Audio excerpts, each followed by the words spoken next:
In this video, we'll go over all the WoW news from the past week and try to compress it into a bite-sized video.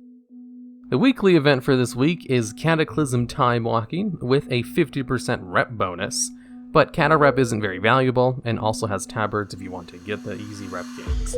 And also the other bonus event for this week is World Quests. Complete 20 World Quests, get 50% more rep for BFA reps. The Archaeology Bi-Weekly is still for the Obliterum. The Darkmoon Fair is in town this week, and the rep buff stacks with the BFA 50% rep buff, so you can get 60% rep this week. And BFA rep is actually valuable, since you get 4k gold per Paragon box. The Mythic Plus affixes are Skittish, Bolstering, and Fortified. And currently, on the Corruption vendor, Gushing Wounds is available, which is still good even after the nerf to it on a lot of classes, as well as Infinite Stars rank 2 and Versatile rank 1. The corruption that a lot of top Mythic Plus players stack, though I'm not sure if they stack the rank 1 version of Versatile. And in some other WoW related news, Blizzard announced that they're going to finally connect a lot of low population realms on retail WoW, which is something they started doing years ago and then stopped for some reason, so there's just a couple of dead servers that exist, and connected realms should kind of solve that problem. In other more sad news, Wreckful passed away in the previous week. He was one of the earlier WoW streamers and had many seasons of finishing at rank 1 and was the first person to reach a 3k rating.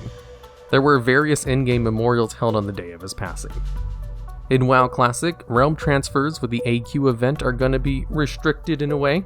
As Blizzard says, with the upcoming Encourage event in WoW Classic, we've seen players discussing transferring to different server to become the Scarlet Lord. We'd like to clarify that there is a 90-day period following a character transfer, during which a player is prevented from opening the gates and obtaining the mount. If you are transferring to another realm, you will still be able to complete the quest within 90 days of the transfer. However, you will not receive the rewards associated with being the first to turn it in. They want to allow players to transfer, but that should be so they can play with their friends, and not to disrupt another realm scepter race. And also, with part of the new patches coming live in WoW today, they're adding the 4 new bag slots in Classic if you have an authenticator attached to your account. Now, to separate this little section, we're going to go over some Shadowlands stuff, since people didn't like it that I was talking about Shadowlands spoilers in the middle of all the other news, which seemed entirely reasonable. So, if you don't want to be spoiled about anything Shadowlands, now's the time to skip ahead to the weather bot. In Shadowlands, they're making changes to combat potions, where they'll have a 5-minute cooldown instead of a once per fight cooldown. So you might be able to use more than one of them in an encounter, and you don't need to pre-pont anymore. Healing potions will remain unchanged. The Shadowlands prequel book, Shadows Rising, will be available next week, and the audio version will be coming out the same day as the regular one. And also, there's going to be a big Shadowlands announcement tomorrow morning.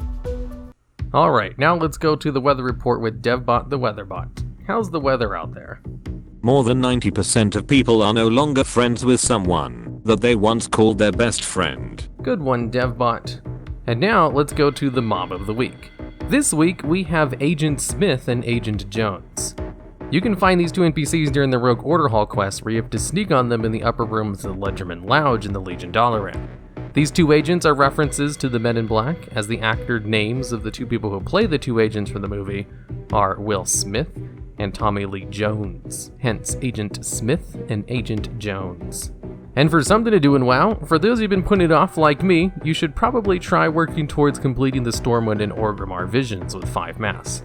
There is an achievement for doing it, and you get a guaranteed high item level corruption piece of gear, which is equivalent to around Heroic Ny'alotha.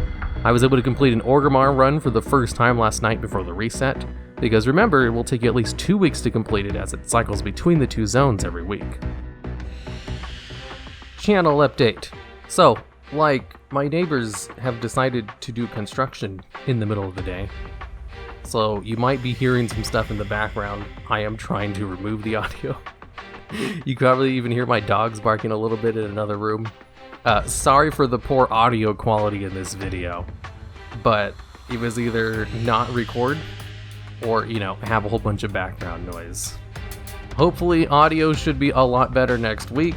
Thankfully, since I don't monetize these videos, I don't care too much about the evergreen content of them, so you're just going to have to deal with some...